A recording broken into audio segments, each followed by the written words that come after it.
ನಮಸ್ಕಾರಗಳು ಸ್ನೇಹಿತರೆ, ನಮ್ಮ ಇವತ್ತಿನ ಈ ಒಂದು ಹೊಸ ವಿಡಿಯೋಗೆ ಎಲ್ಲರಿಗೂ ಸ್ವಾಗತ.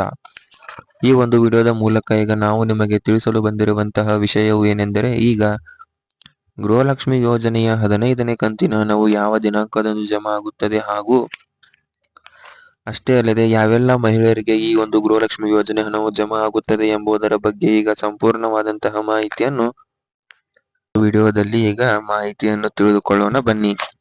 ಅದೇ ರೀತಿಯಾಗಿ ನೀವೇನಾದರೂ ನಮ್ಮ ಈ ಒಂದು ಚಾನೆಲ್ಗೆ ಹೊಸದಾಗಿ ಪ್ರವೇಶವನ್ನು ಮಾಡಿದ್ದರೆ ಈ ಕೂಡಲೇ ನಮ್ಮ ಚಾನೆಲ್ ಅನ್ನು ಸಬ್ಸ್ಕ್ರೈಬ್ ಮಾಡಿಕೊಳ್ಳಿ, ಏಕೆಂದರೆ ನಾವು ದಿನನಿತ್ಯವೂ ನಿಮಗೆ ಇದೇ ತರದ ಹೊಸ ಮಾಹಿತಿಗಳನ್ನು ನೀಡುತ್ತಾ ಇರುತ್ತೇವೆ. ಹಾಗಿದ್ದರೆ ಬನ್ನಿ ಈ ಒಂದು ವಿಡಿಯೋದ ಮೂಲಕ ಈಗ ಮಾಹಿತಿಯನ್ನು ತಿಳಿದುಕೊಳ್ಳೋಣ. ಸ್ನೇಹಿತರೆ, ಈಗಾಗಲೇ ತಿಳಿದಿರುವಂತೆ ನಮ್ಮ ರಾಜ್ಯದಲ್ಲಿ ಆಡಳಿತ ಮಾಡುತ್ತಿರುವಂತಹ ಕಾಂಗ್ರೆಸ್ ಸರ್ಕಾರವು ನೀಡುವಂತಹ 5 ಯೋಜನೆಗಳಲ್ಲಿ ಈಗ ಈ ಗೃಹಲಕ್ಷ್ಮಿ ಯೋಜನೆಯು ಕೂಡ ಒಂದು. ಈ ಒಂದು ಯೋಜನೆಯ ಮೂಲಕ ಈಗ ನೀವು ಪ್ರತಿ ತಿಂಗಳು 2,000 ಹಣವನ್ನು ನಿಮ್ಮ ಖಾತೆಗಳಿಗೆ ಈಗಾಗಲೇ ಪಡೆದುಕೊಳ್ಳಬಹುದು. ಹಾಗೆ ಈಗ ಸರ್ಕಾರವು ಪ್ರತಿ ತಿಂಗಳು 2,000ದಂತೆ ಈಗಾಗಲೇ ಪ್ರತಿಯೊಂದು ಮಹಿಳೆಯರ ಖಾತೆಗಳಿಗೂ ಕೂಡ ಕನಿಷ್ಠ 14 ಕಂತಿನ ಹಣವನ್ನು ಅಂದರೆ 28,000 ಹಣವನ್ನು ಈಗಾಗಲೇ ಜಮಾ ಮಾಡಿದೆ. ಅದೇ ರೀತಿಯಾಗಿ ಈಗ ಎಲ್ಲ ಮಹಿಳೆಯರು ಕೂಡ 15ನೇ ಕಂತಿನ ಹಣವು ಯಾವಾಗ ಬರುತ್ತದೆ ಎಂಬುದನ್ನು ಈಗ ಕಾದು ಕೂತಿದ್ದಾರೆ. ಅಂತವರಿಗೆ ಇದೊಂದು ಸಿಹಿ ಸುದ್ದಿ ಎಂದು ಹೇಳಬಹುದು.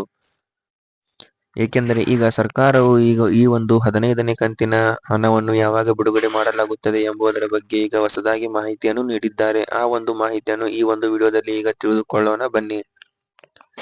ಅದೇ ರೀತಿಯಾಗಿ ಗೃಹಲಕ್ಷ್ಮಿ ಯೋಜನೆ ಹಣವನ್ನು ಪಡೆದುಕೊಳ್ಳಬೇಕಾದರೆ ಏನೆಲ್ಲ ಅರ್ಹತೆಗಳನ್ನು ಹೊಂದಿರಬೇಕು ಎಂಬುದರ ಬಗ್ಗೆ ಈಗ ಈ ವಿಡಿಯೋದಲ್ಲಿ ತಿಳಿದುಕೊಳ್ಳಿ.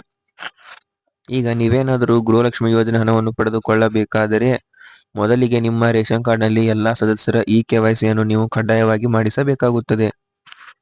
ಒಂದು ವೇಳೆ ನೀವೇನಾದರೂ KYCಯನ್ನು ಮಾಡಿಸದೇ ಇದ್ದರೆ ನಿಮಗೆ ಗೃಹಲಕ್ಷ್ಮಿ ಯೋಜನೆ ಹಣವು ಬಂದು ತಲುಪುವುದಿಲ್ಲ. ಅಷ್ಟೇ ಅಲ್ಲದೆ ನೀವೇನಾದರೂ ನಿಮ್ಮ ಆಧಾರ್ ಕಾರ್ಡ್ನಲ್ಲಿ ತಿದ್ದುಪಡಿಗಳನ್ನು ಮಾಡಿಸಿದ್ದರೂ ಕೂಡ ನೀವು ಗೃಹಲಕ್ಷ್ಮಿ ಯೋಜನೆ ಹಣವನ್ನು ಪಡೆದುಕೊಳ್ಳಲು ಸಾಧ್ಯವಾಗುವುದಿಲ್ಲ, ಏಕೆಂದರೆ ನೀವು ಕಡ್ಡಾಯವಾಗಿ ಮತ್ತೆ KYCಯನ್ನು ಮಾಡಿಸಬೇಕಾಗುತ್ತದೆ. ಆಗ ಮಾತ್ರ ನಿಮಗೆ ಗೃಹಲಕ್ಷ್ಮಿ ಯೋಜನೆ ಹಣವು ಬಂದು ತಲುಪುತ್ತದೆ. ಅದೇ ರೀತಿಯಾಗಿ ಒಂದು ವೇಳೆ ನಿಮ್ಮ ಬ್ಯಾಂಕ್ ಖಾತೆಗೆ NPCI ಮ್ಯಾಪಿಂಗ್ ಆಗದೇ ಇದ್ದರೂ ಕೂಡ ನಿಮ್ಮ ಖಾತೆಗೆ ಗೃಹಲಕ್ಷ್ಮಿ ಯೋಜನೆ ಹಣವು ಬಂದು ತಲುಪುವುದಿಲ್ಲ. ಆದ ಕಾರಣ ನೀವು ಕೂಡ ಈಗ ನಿಮಗೆ ಗೃಹಲಕ್ಷ್ಮಿ ಯೋಜನೆ ಹಣವು ಬರಬೇಕಾದರೆ ನೀವು ನಿಮ್ಮ ಹತ್ತಿರ ಇರುವಂತಹ ಬ್ಯಾಂಕ್ ಶಾಖೆಗೆ ಭೇಟಿ ನೀಡಿ ನಿಮ್ಮ ಖಾತೆಗೆ NPCI ಮ್ಯಾಪಿಂಗ್ ಆಗಿದೆಯೇ ಇಲ್ಲವೇ ಎಂಬುದನ್ನು ನೀವು ಒಂದು ಬಾರಿ ಚೆಕ್ ಮಾಡಿಕೊಂಡು, ಒಂದು ವೇಳೆ ಆಗದೇ ಇದ್ದರೆ ನೀವು ಕೂಡಲೇ ಹೋಗಿ NPCI ಮ್ಯಾಪಿಂಗ್ ಅನ್ನು ಮಾಡಿಸಿಕೊಳ್ಳಬೇಕಾಗುತ್ತದೆ. ಆಗ ಮಾತ್ರ ನಿಮಗೆ ಗೃಹಲಕ್ಷ್ಮಿ ಯೋಜನೆ ಹಣವು ಬಂದು ತಲುಪುತ್ತದೆ. ಸ್ನೇಹಿತರೆ, ಅದೇ ರೀತಿಯಾಗಿ ಈಗ 15ನೇ ಕಂತಿನ ಬಗ್ಗೆ ಸಚಿವರು ನೀಡಿರುವಂತಹ ಮಾಹಿತಿಯ ಪ್ರಕಾರ ಡಿಸೆಂಬರ್ ಮೊದಲ ವಾರದಲ್ಲಿ ಗೃಹಲಕ್ಷ್ಮಿ ಯೋಜನೆಯ 15ನೇ ಕಂತಿನ ಹಣವನ್ನು ಎಲ್ಲಾ ಮಹಿಳೆಯರ ಖಾತೆಗಳಿಗೆ ಜಮಾ ಮಾಡಲಾಗುತ್ತದೆ ಎಂಬುದರ ಮಾಹಿತಿಯನ್ನು ಈಗ ನೀಡಿದ್ದಾರೆ. ಅಷ್ಟರೊಳಗಾಗಿ ನೀವು ಕೂಡ ಈಗ ನಿಮ್ಮ ಈ ಎಲ್ಲಾ ಸಮಸ್ಯೆಗಳನ್ನು ಬಗೆಹರಿಸಿಕೊಳ್ಳುವುದು ಉತ್ತಮ.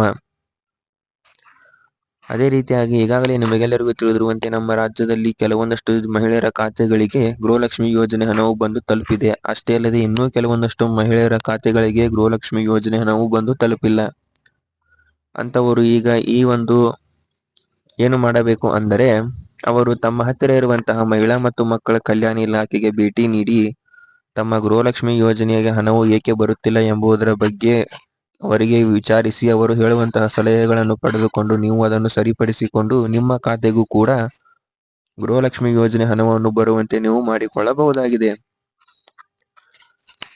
ಅದೇ ರೀತಿಯಾಗಿ ನೀವು ದಿನನಿತ್ಯವೂ ಇದೇ ತರದ ಹೊಸ ಮಾಹಿತಿಗಳನ್ನು ತಿಳಿದುಕೊಳ್ಳಬೇಕಾದರೆ ನಮ್ಮ ಮಾಧ್ಯಮದ ವಾಟ್ಸಪ್ ಗ್ರೂಪ್ ಹಾಗೂ ಟೆಲಿಗ್ರಾಮ್ ಗ್ರೂಪ್ ನೀವು ಜಾಯ್ನ್ ಆಗಿ. ಅದೇ ರೀತಿಯಾಗಿ ನೀವು ಇಂತಹ ಮಾಹಿತಿಗಳನ್ನು ಲೇಖನಗಳ ಮೂಲಕ ಮಾಹಿತಿಯನ್ನು ಪಡೆದುಕೊಳ್ಳಬೇಕಾದರೆ ಈ ಒಂದು ವಿಡಿಯೋದ ಕೆಳಗೆ ನಾವು ನೀಡಿರುವಂತಹ ನಮ್ಮ ವೆಬ್ಸೈಟ್ ಲಿಂಕ್ನ ಮೇಲೆ ಕ್ಲಿಕ್ ಮಾಡಿಕೊಂಡು ಅದರಲ್ಲೂ ಕೂಡ ನೀವು ಲೇಖನಗಳ ಮೂಲಕ ದಿನನಿತ್ಯ ಮಾಹಿತಿಗಳನ್ನು ಪಡೆದುಕೊಳ್ಳಬಹುದು. ಸ್ನೇಹಿತರೆ, ಈ ಒಂದು ವಿಡಿಯೋದಲ್ಲಿ ನೀಡಿರುವಂತಹ ಮಾಹಿತಿಯು ನಿಮಗೆ ಸರಿಯಾದ ರೀತಿಯಲ್ಲಿ ದೊರೆತಿದ್ದರೆ ಈ ಒಂದು ವಿಡಿಯೋವನ್ನು ಎಲ್ಲರೊಂದಿಗೆ ಹಂಚಿಕೊಳ್ಳಿ. ನಮ್ಮ ಈ ಒಂದು ವಿಡಿಯೋವನ್ನು ನೀವು ಕೊನೆಯವರೆಗೂ ನೋಡಿದ್ದಕ್ಕಾಗಿ